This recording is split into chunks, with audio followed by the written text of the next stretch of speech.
What's going on, guys? Jacob here, back with Amateur Hour TV for yet another video on the second channel for Amateur Hour. This channel is used for extra NBA content, usually a focus on the Raptors. Today, general focus talking about the Celtics Miami Heat series, specifically the Boston Celtics. So if you like what you see from this video, then make sure you drop a like to let me know what type of videos you are enjoying and what you want to see on the channel.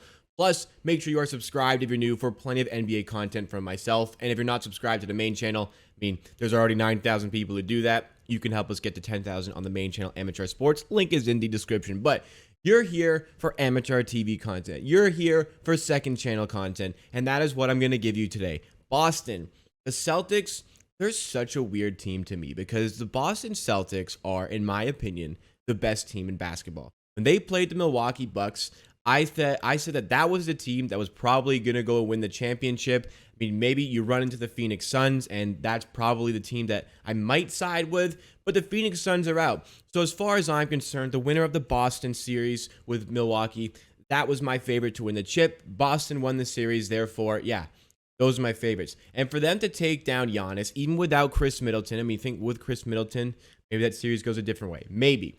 But still impressive nonetheless to take down the reigning finals MVP. And they come in against a series against Miami. And I don't think I'm the only one who's really been disrespecting Miami here. Like, I don't want to say I've been disrespecting them.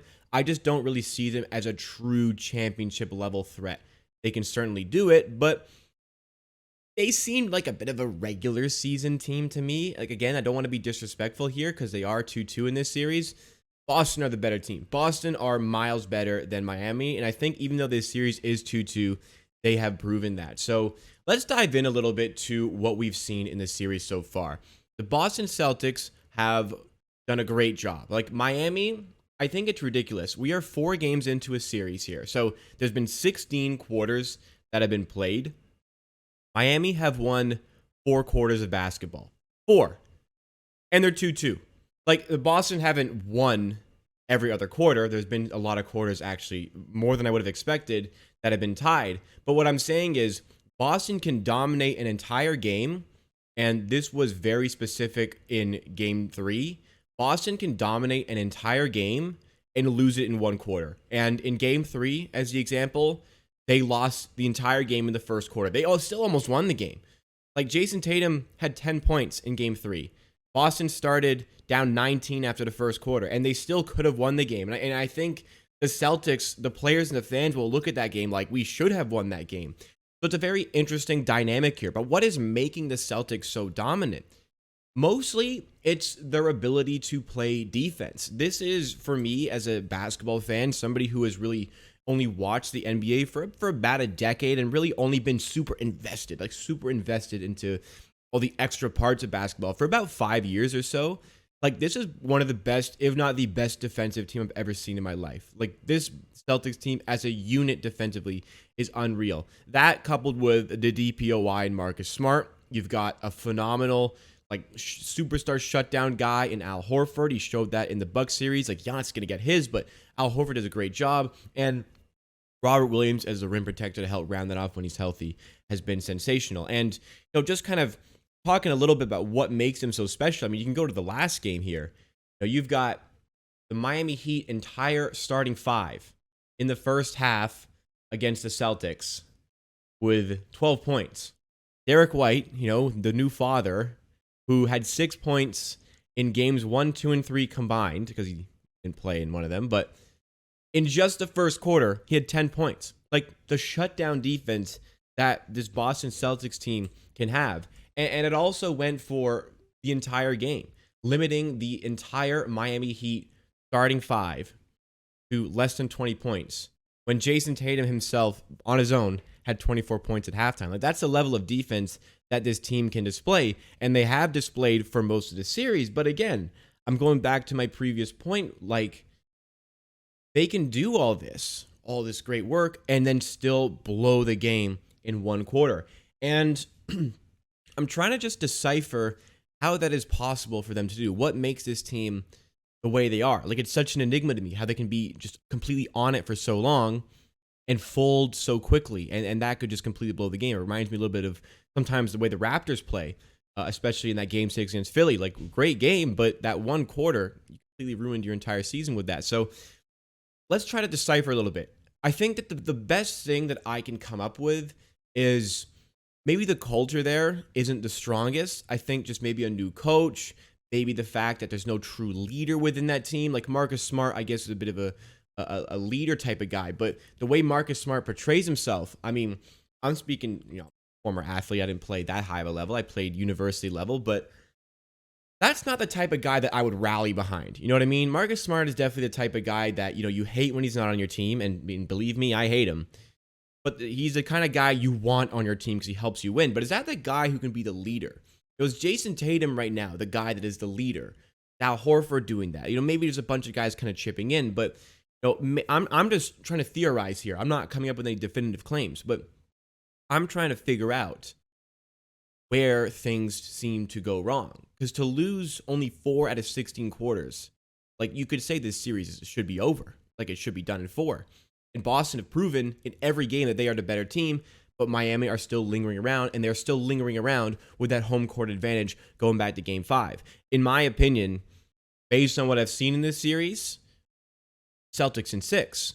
But Miami continue to just hang around. They continue to get big games from Jimmy Butler, and even when there are guys not chipping in much offensively, they have enough to get it done because the Celtics are so susceptible to that one quarter that just completely ruins them. So I think we are going to say that part of it is maybe the mentality. Is there really that championship DNA within this team? Because this team, the core at least, they've not gotten to an NBA Finals yet. They were close in the Cavs series a few years ago now. Jayson Tatum, very, very young, doing some great things. And now he's at a point where people maybe marginally put him in MVP conversations. Never, I don't think, serious ones, at least maybe not up until this point at the time of recording.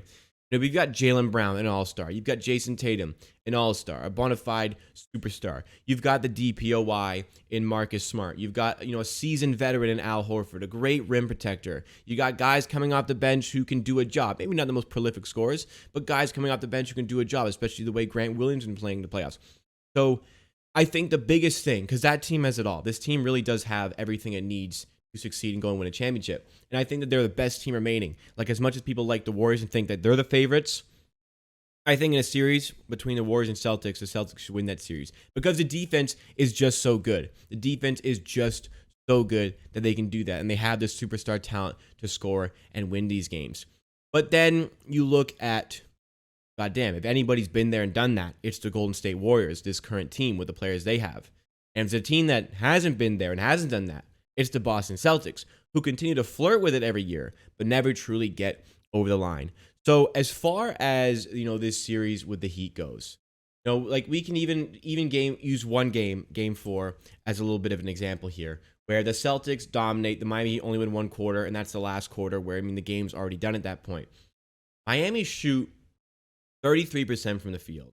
They take way more shots than the Celtics, and they shoot 39% from 3.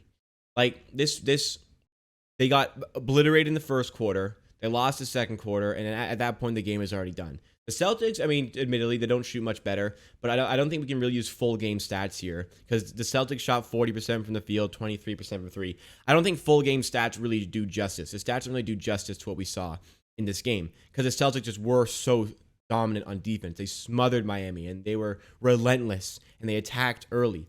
So these are the type of things that make the Boston Celtics such a successful team this season. And, defense wins championships. I think the Celtics could be on their way to really proving that the way that they have been playing. They out-rebounded this Miami team to oblivion as well. Naturally with the size, Robert Williams, you've got Al Horford doing great things. And Bam Adebayo hasn't really been the best in the playoffs.